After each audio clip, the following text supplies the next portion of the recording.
안녕하세요. 잼토픽 모의고사 2회 쓰기 54번 문제풀이입니다. 54번은 주어진 주제에 맞게 자신의 생각을 논리적으로 쓰는 문제입니다. 600에서 700자로 써야 하니까 비교적 긴 글을 써야 하는 부담도 있습니다. 여기에 보시면 단 문제를 그대로 옮겨 쓰지 마세요 라는 표현이 있는데요. 자, 여기 있는 이 표현은 무슨 뜻일까요? 우리가 문제를 풀다 보면은 그 주제를 설명할 때 여기 있는 표현을 그대로 베껴 쓰는 경우가 발생을 합니다. 자, 보시면은 최근 블로그, 유튜브, SNS 등의 소셜미디어 사용이 증가하고 있다. 소셜미디어는 대중에게 다양한 정보를 제공한다는 점에서 매우 유용하다. 긍정적인 면을 이야기하고 있죠. 그러나 소셜미디어가 가져오는 부작용도 무시할 수 없다. 자, 여기에 있는 표현이 이 글을 도입하는데, 시작하는데 굉장히 유용한 정보를 주고 있어요. 그러다 보니까 여기 있는 표현들을 그대로 가져다가 쓰는 경우가 발생을 합니다. 하지만 이렇게 되면 감점을 당할 수도 있고요. 그리고 지금 문제에서 그대로 옮겨 쓰지 마세요 라고 했기 때문에 반드시 다른 표현으로 바꾸어야 한다는 걸 알고 계셨으면 좋겠어요. 자, 다음 볼까요? 여기 밑에 세 가지의 과제가 있는데요. 이 과제는 굉장히 중요한 미션이에요. 그리고 이 세 가지 과제를 빠뜨리지 않고 모두 다 알맞은 자리에 적는 것이 중요합니다. 자, 그러면은 이 과제를 글의 구성상 어디에 배치해야 할지 한번 살펴보겠습니다. 우리가 글은 세 단계로 구성을 해서 작성을 하죠. 서론, 본론, 결론인데요. 먼저 서론 부분을 살펴보면은 서론에서는 글의 주제를 소개하는 그런 역할을 합니다. 여기에서 글의 주제는 무엇인가요? 소셜미디어가 되겠죠. 내가 앞으로 이 글을 어떻게 전개할 것인지, 내가 어떤 내용을 쓸 것인지 하는 것을 이 부분에 작성을 하셔야 돼요. 그래서 글의 주제를 소개하고 그리고 내가 어떤 글을 쓰겠다라는 것을 여기에서 표현할 수 있죠. 앞으로 쓰게 될 어떤 글의 주제를 여기에서 작성을 하게 됩니다. 자, 다음 본론으로 가볼까요? 본론에서는 여기에 있는 두 가지 과제를 적용해서 작성을 하셔야 할 것 같아요.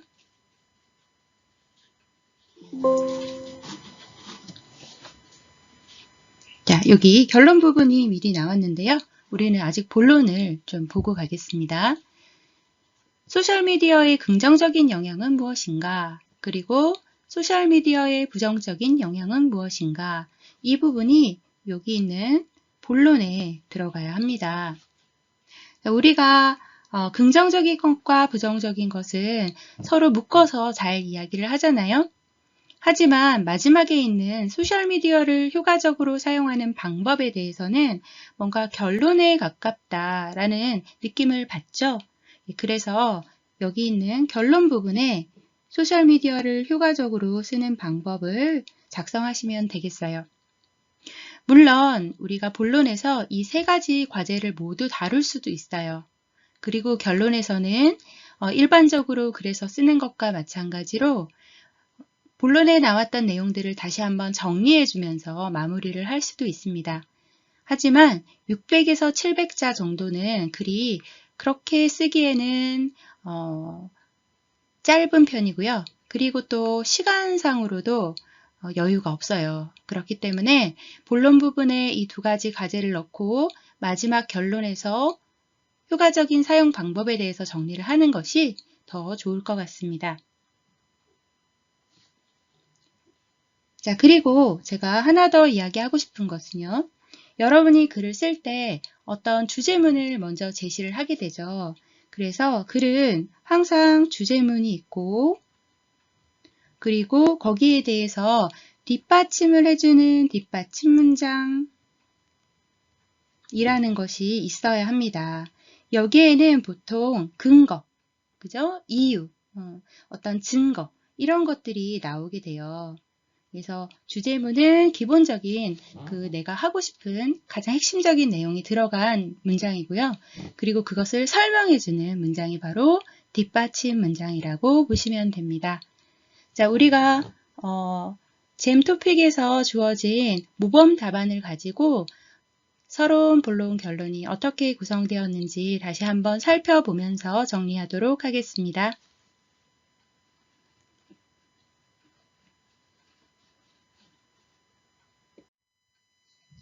자, 모범 답안입니다. 최근 남녀노소를 불문하고 소셜미디어를 사용하는 사람들이 증가하고 있다. 자, 어때요? 앞에서 주어진 내용은 결국 같은 말이에요. 하지만 여기에 다른 표현으로 바꾸었죠? 남녀노소를 불문하고 라고 하는 것은 남자, 여자 또는 나이가 든 사람, 어린 사람을 통틀어서 말하는 표현입니다. 이런 표현도 알고 계시면 좋겠죠? 남녀노소를 불문하고 라고 하는 것은 모두다 라는 뜻을 가지고 있는 거예요. 자, 다음, 소셜미디어를 사용하는 사람들이 증가하고 있다. 이 표현도 앞에서 나왔었죠. 소셜미디어는 우리 삶에 긍정적인 영향도 주지만 부정적인 영향도 끼친다. 여기가 우리 가장 핵심적인 주제문이 될 거예요. 왜냐하면 앞에서 그런 내용을 다루어 주세요 라고 이야기했기 때문이죠. 자, 여기까지가 바로 서론이 되겠습니다. 자, 서론은 짧은 편이에요. 그죠? 사실 서론과 결론이 어느 정도 비슷한 양을 가지고 있는 것이 좋긴 한데 우리가 시험이다 보니까 그렇게 길게 쓸 수 없어서 가장 핵심적인 글의 주제문을 두 문장 정도로 표현해 보았습니다. 여러분도 원고지 쓰기를 하실 텐데요. 앞부분은 들여쓰기를 해줘야 돼요. 그래서 이 부분은 이렇게 여분으로 남겨두시고 글을 작성하지 않습니다. 한 단락이 끝났기 때문에 여기 마찬가지로 이쪽에 이어서 글을 쓰지 않아요. 여기는 쓰지 않습니다. 비워둡니다. 자, 다음 소셜미디어는 대중이 필요로 하는 유용한 정보를 제공한다. 이 하이라이트가 된 부분 있죠. 여기가 바로 주제문이에요. 자, 주제문을 미리 좀 표시해 보았습니다. 소셜미디어는 대중이 필요로 하는 유용한 정보를 제공한다. 이 얘기가 가장 핵심적인 내가 하고 싶은 얘기죠. 긍정적인 내용을 쓰기 위해서예요. 그래서 그 뒷받침 문장으로 나온 것이 대표적인 소셜미디어인 유튜브만 해도 교육, 사회, 경제 등 다양한 분야와 성인, 아동 등 여러 세대를 대상으로 한 정보를 제공하고 있다. 이게 바로 뒷받침 문장입니다. 그래서 여기에 있는 주제문을 여기에 있는 뒷받침 문장이 이렇게 설명을 해주고 있는 거죠. 그래서 주제문 플러스 설명 이렇게 보시면 되겠어요. 자, 이렇게 해서 두 문장으로 정리를 했네요. 자, 그런데 긍정적인 어떤 면이 하나만 있는 건 아니었어요. 그래서 또한이라고 해서 여기는 다시 and, 플러스 느낌을 주는 거죠. 그래서 두 가지. 첫 번째는 대중이 필요한 정보를 제공한다 라는 긍정적인 설명을 했고요. 그리고 두 번째는 소셜미디어는 접근성이 높고 사용이 편리하다 라는 긍정적인 그런 장점을 이야기하고 있어요. 그렇다면 다시 주제문이 나왔기 때문에 보충하는 문장을 써줘야겠죠. 그 부분이 바로 언제 어디서나 인터넷이 가능한 환경에서 쉽게 접속해 사용할 수 있다라는 겁니다. 자, 그러면 우리가 여기에서 첫 번째 과제, 과제 1을 수행을 했어요. 자, 그렇다면 과제 2가 나와야 되는데 과제 2는 바로 부정적인 영역입니다. 그래서 여기에는 바로 대조를 나타내는 접속부사가 들어갔어요. 그러나 이런 표현들이 굉장히 좋고요. 그리고 접속부사가 많을 필요는 없지만 한두 개 정도 적절하게 들어가면은 좋은 점수를 받을 수 있습니다. 그러나 소셜미디어는 틀리거나 거짓된 정보를 제공할 수 있다는 부정적인 측면도 있다. 자, 여기에는 아마 그 지면 관계상 여기에 두 가지를 나누어서 썼어요. 그래서 틀리다, 거짓된 정보를 제공하다 이렇게 두 개를 지금 나열을 했는데 이것을 같은 하나의 것으로 봐서 틀리거나 거짓된 정보를 제공할 수 있다라고 같이 묶어서 한 문장으로 설명을 했죠. 자, 그렇다면 주제문이 나왔기 때문에 마찬가지로 여기에서도 주제문이 나왔기 때문에 설명하는 뒷받침 문장이 필요하겠죠. 자, 그래서 설명을 이어가고 있습니다. 자신의 이익을 위해 거짓 정보나 유언비어를 퍼뜨릴 수도 있고 남을 비방하거나 타인의 노력을 폄하하는 글도 쉽게 볼 수 있다. 이렇게 설명을 하고 있죠. 자, 여기는 고급이라서 상당히 수준 높은 그런 단어를 사용했어요. 예를 들면은 유언비어. 유언비어는 어떤 건가요? 이거는 소문이라는 뜻이죠. 남을 비방하다라고 하는 것은 굉장히 나쁘게 욕을 하는, 나쁘게 어떤 남의 잘못된 부분을 이렇게 들춰내는 그런 말을 하는 것을 비방이라고 합니다. 그리고 또 타인의 노력을 폄하하다라고 하는 것도 어려운 표현이죠. 폄하라고 하는 것은 낮추다라는 뜻이에요. 그래서 사실은 그렇게 높은데 그 사람의 어떤 노력을 굉장히 낮게 이야기를 하는 거죠. 자, 이렇게 설명하는 그런 문장을 통해서 앞에 있는 소셜미디어가 틀리거나 거짓된 정보를 제공한다라는 것을 자세하게 설명을 했습니다.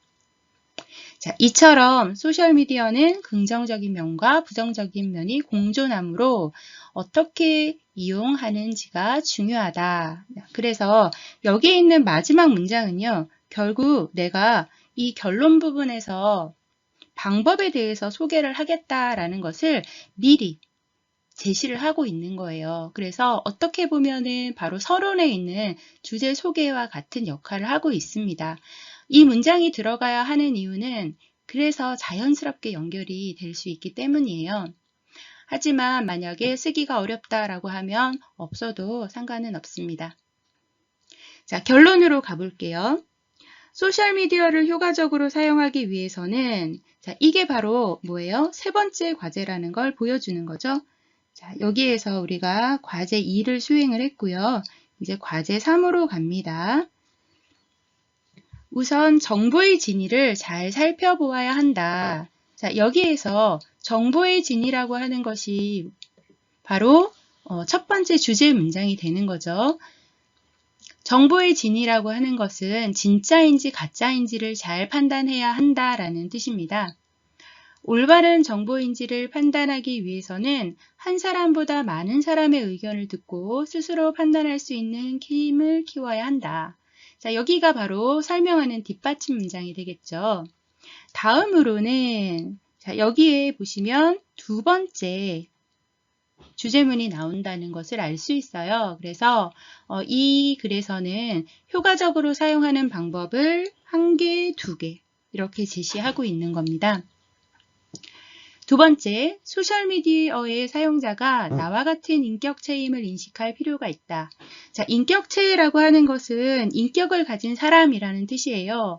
사실 우리가 소셜미디어에서는 상대방의 얼굴을 직접 보고 이야기할 수 없잖아요. 그렇기 때문에 뭔가 사람이긴 하지만 내 옆에서 나랑 커뮤니케이션 하는, 의사소통하는 진짜 사람하고는 느낌이 좀 다르죠. 멀리 느껴진다는 거예요. 그래서 사실은 그렇지 않고 실제로는 나와 같은 그런 인간이라는 것을 인식할 필요가 있다라는 뜻입니다. 자, 그러면 여기에 있는 주제문을 다시 보충해서 설명하는 문장을 읽어볼게요. 나의 가족이나 나와 가까운 사람이라면 함부로 비방하거나 폄하하지는 못할 것이다. 소셜미디어 내 정보가 올바른지 스스로 판단하고 타인에 대한 기본적인 예절을 지킨다면 소셜미디어를 더욱 유용하게 활용할 수 있을 것이다. 자, 이렇게 마지막 결론을 지었습니다. 굉장히 문장이 자연스럽게 이어지고 있어요. 여러분도 글을 쓰실 때 항상 서론, 본론, 결론에서 어떻게 과제를 구성할 것인지에 대해서 생각을 먼저 해보시고요. 그리고 주제문을 내면 반드시 뒷받침 문장으로 설명을 해줘야 된다는 걸 잊지 마세요. 글의 가장 기본적인 구성입니다. 그래서 이렇게 쓰시면은 굉장히 좋은 점수를 받을 수 있을 거예요. 자, 여러분 힘내시기 바랍니다. 감사합니다.